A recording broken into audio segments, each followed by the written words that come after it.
All rise. I want viewers watching my show to believe in themselves. Judge Hatchett is compelling. I was not the first one to throw a walk. Let me just tell you what you just said. Compassionate. I really enjoy being a judge. Now I am touching people who I will never know I touched. She's powerful. You should have never let them walk out of your life when she was 3. And she's on the bench. Don't get me preaching up in here today. Right. You're watching The Verdict with Judge Hatchett. Seth Ballard is suing Brandy Manitti in. Court is now in session with the Honorable Judge Hatchett presiding. Your Honor. Thank you very much. Thank you so much. You may be seated. All right, we have a claim and a counterclaim. You have a claim against the defendant for $3,100 for work that you say that he did not pay you for.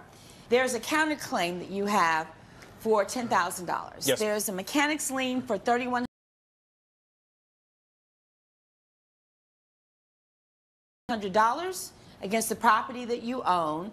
And what's the balance of the $10,000?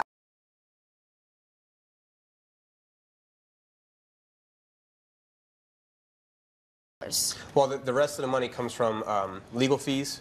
I'm now going to be considered default on my credit record possibly. So now my interest rate, if I wanted to get a new home, instead of being like 2%, it might be 7 or 8% of my credit risk.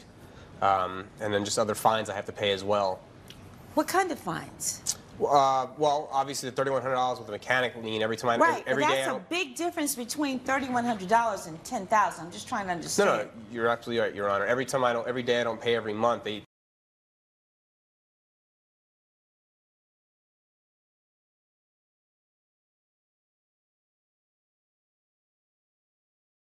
back on more interest to everything. So. All right. So let's start, Mr. Ballard. What happened, and why are you suing the defendant? Your Honor, I'm suing the defendant because, well, it's simple. First, I'd like to, talk about myself as a professional. As an electrical contractor, I've been doing this for 10 years. I've never had any unhappy clients until dealing with Mr. Manitti here. So had you done work for the defendant before? I have, Your Honor. And were you satisfied the first time he did work for you? Yes, Your Honor. 10 years ago, I gave him one of his first jobs after the hurricanes had hit Florida, before Hurricane Katrina hit New Orleans. I gave Mr. Ballard one of his first jobs because I believe in giving everyone a first chance. Everyone needs to start somewhere. Right. So he came up to me asking if I needed work, and I said, absolutely. I don't mind giving someone a chance, which is a great work. I have no complaints about 10 years ago work. No problem with that. Yeah, but now we're here in court on opposite sides of the courtroom. Yes, Your Honor. And so 10 years later, you're doing work for him again. And what happened? I am, Your Honor.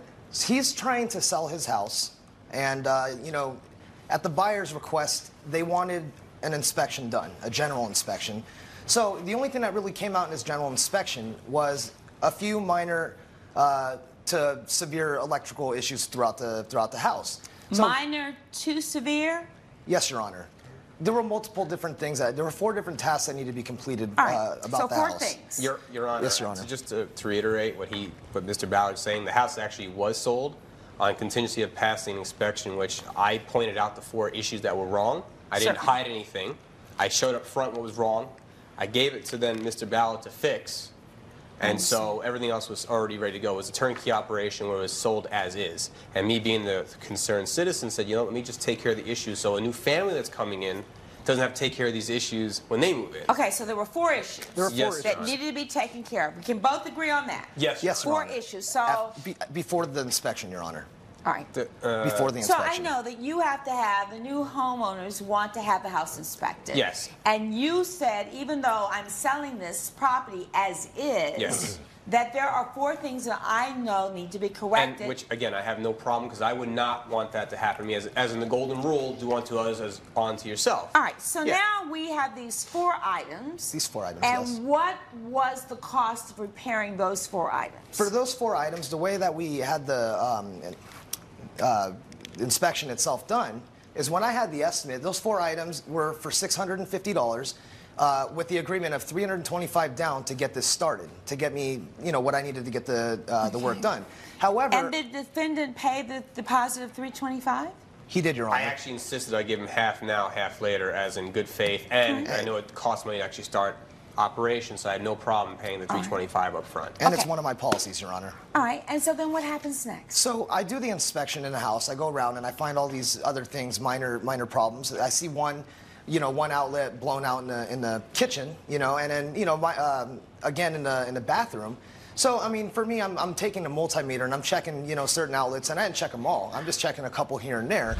Coming up on The Verdict with Judge Hatchett. But what I did not know at the time is that I was going to need 64 of them, or 61 switches. If you didn't know, how could the defendant possibly know? And later, I saw him repeatedly kicking Ramon very hard. I told for him to stop. He didn't stop until I had to raise my voice. The Verdict with Judge Hatchett is back with the case of Seth Ballard, who is suing Brandon Manetti for $3,100. The defendant paid you $325 as a deposit, yes? Yes, Your Honor. Yes. Then you went along and said, we've got A, B, C, D, F, G, and maybe Right, a which few is other things. Yes, Your Honor, because it's very important, because the GFCIs, what it does is it kicks off the electrical circuit if it detects a human touch or any kind of like water, for example. Okay, so let's stop there. So you came up with a second list, not the 4, but a second list of items that you said, oh, these things need to be done too. Is that correct? Yes, Your Honor. Wait, just a second. Yes, Your Honor. What was your agreement with the defendant? What did your agreement, did you have a written agreement with the defendant? The only writing on the estimate, Your Honor, is it's noted here that that these are other problems that needed to be addressed, that needed to be fixed, and I mentioned how much each individual piece would cost. So, like for example, if one outlet needed to be replaced, that's $20. If one GFCI inverter needed to be replaced, then that means $45. And what I didn't go over him with was how many of each one of these things we're going to need to replace, because at the time I didn't know. I'm only checking a couple of them during the initial inspection. Wait. What did the agreement between the two of you say? I noted it down, and this is probably where the bit of confusion comes in. I noted it down, and when I got the signature, I told him even then, I said, okay, I'll send you a revised invoice at the end of all this. And, well, did you do that? I did at the end of all this, which he signed the estimate, Your Honor. But what did he sign? What did he sign and agree that the work to be done was to encompass? Your Honor, That's very important. I have the paper right here if you'd like to look at it. Well, let me see it. Your Honor, in the meantime, Yes, sir. I'd like to counter what this gentleman was saying. First of all, when we did the walkthrough for the 4 items, that was it. He did not notify me of any other work done. However, he did write in writing, again, I'm being truthful, he did write there could be other issues, not that he noticed while we were walking through and started testing. He did all this work after I was on vacation with my wife. So therefore, I think he pulled the old bait and switch. Oh, you only have these 4 things wrong? Your Honor, let me do another 128 additional fixings of a house. Your Honor, if you see the picture of the plug there, from my professional standpoint looking at that, okay, if there's already 2 outlets burnt out like that, and usually that's because of, polarity. That's a polarity problem where 2 wires are backwards, and you don't really initially see these problems right away. They surface when you don't see them coming.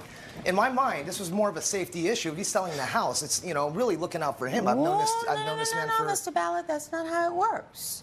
I want to see some authorization that you had authorization to do the next phase of the work. Do you understand what I'm saying? I understand, Your So Honor. where is that? It was verbal, Your Honor. I mean, I've known the man for 10 years. Again, this was a rehire, and I've never had a problem with any other... Wait. Why are we doing verbal when we have this wonderful, detailed outline work for the $650? How all of a sudden now did we get up to $3,100 and now it's just verbal? Well, what kind of sense does that make? Your Honor, it was verbal in the sense that these are 4 issues that I'd have to address. Now, each one of these is going to cost $20 or $47. But what I did not know at the time is that I was going to need 64 of them, or 61 switches. If you didn't know, how could the defendant possibly know? He never called me until I got home a week later. Another week after my vacation, I get a bill for $3,100 additional. Your Honor, so there, as you can see, the old bait and switch and extortion all in the same time. Your Honor. So have you paid the $650? No, man. I only paid $325 so far. $325. Yes, Which I haven't even gotten that, Your Honor. I beg your pardon? The other $325, Your Honor. I haven't gotten that from even the original agreement on that All paper. right. Well, you're getting ready to get that. Which I have no problem paying because as work was done. However, I still need to obviously fix the other issues with the mechanics lien and everything All right, else. let's talk about the counterclaim. Yes, Your Honor. All right, first of all, Mr. Ballard, you shouldn't have taken on that extra work. It doesn't work that way. And then now to then put a mechanics lien on his home and to cost him all the fees and all of that. So I am going to grant him on his counterclaim $1,000. You're going to get the mechanics lien resolved. You're going to go about your business. You're not going to have to pay the $325. And so you net a judgment of $675 on your counterclaim. And Mr. Ballard, this is a tough lesson. It should have been in writing before you did the second phase of the work. The plaintiff's claim is denied. Judgment, as I have outlined, in the interest of the defendant in the amount of $675. So ordered. Judge Hatchett has ruled in favor of the defendant. The plaintiff has been ordered to pay $675. I should have consulted you first before starting that work. Sir, I appreciate it. I hope you learned your lesson and take care of that lien immediately. Coming up. I saw him repeatedly kicking Ramon very hard. I told for him to stop. He didn't stop until I had to raise my voice. Network featuring dynamic judges and live legal programming. Well, we're not at your school. We're in my courtroom. Unique court shows. Where is any information about the company? Live legal news. That's what you should have done. And a commitment to justice. Either you tried or you did it. The next generation of court programming in one dynamic network. Justice Central.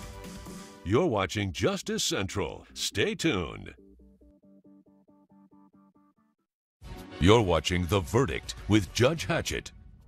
Christine Bohl is suing Alan Rist in the amount of $389.95. Ms. Bohl claims Mr. Rist charged her for a uniform and 2 weeks' worth of karate lessons, even though the defendant kicked her son out of the program.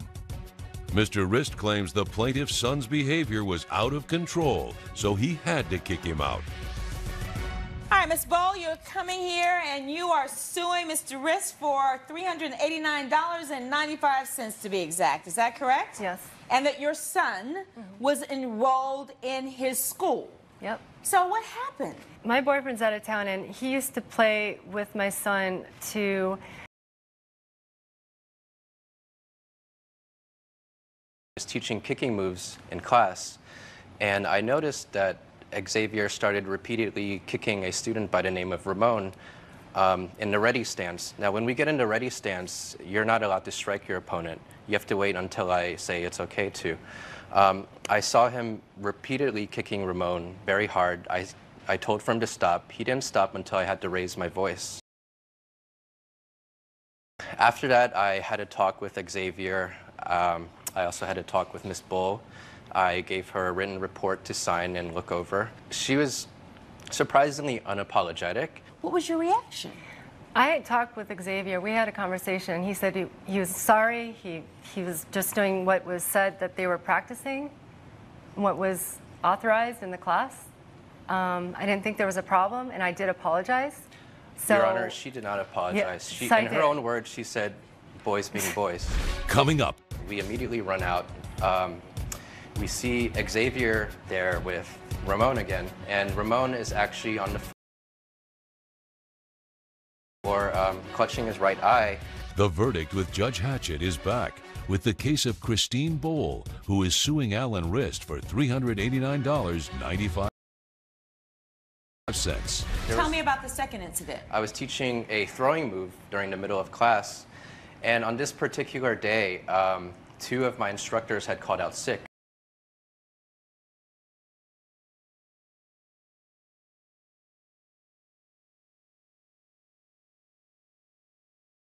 And there was a lot of students during this class, I think about 26, 27. So as I'm teaching this throwing move, I hear a loud commotion coming from the hallway. It sounded like shrieking. So me and the other instructor, we immediately run out. We see Xavier there with Ramon again, and Ramon is actually on the floor clutching his right eye, and he's crying pretty much at the top of his lungs. So Wait. Why were those 2 students out in the hall when the class was going on? They snuck out while I was teaching the throwing move. So I asked both kids what happened. Xavier told me that they were practicing punching moves, which is a big, huge no-no. So I had to have an emergency conversation with Miss Bull. All right, and what happened in that conversation? She was predominantly furious at me for the lack of supervision. I would have pulled my child Xavier away from that class that day. This could have been totally avoided. They were outside the classroom. They both could have been killed. You prepaid for $300. It's about $150 a week. They're still charging my card, and he was only able to fulfill half part of that.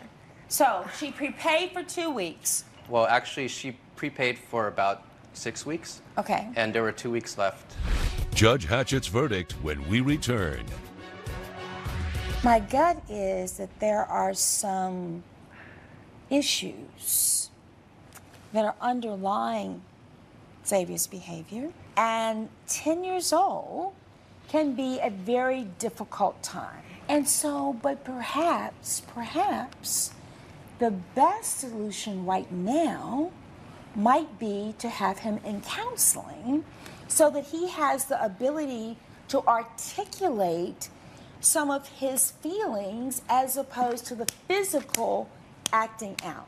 Now, having said that, I am really concerned that there wasn't enough supervision in that classroom that day. I am not going to refund her the full amount because part of that is the uniform. But I think under these circumstances, we're going to split this in half. And so I'm going to award $150. I am hoping that you and your son will really seek the counseling that he needs. Having said that, I am entering judgment in favor of the plaintiff for $150. So ordered. Judge Hatchett has ruled in favor of the plaintiff. The defendant has been ordered to pay $150. I hope you hear what the judge says and have better supervision for your students. I wish you and Xavier well, and like the judge said, I hope you enroll him in counseling.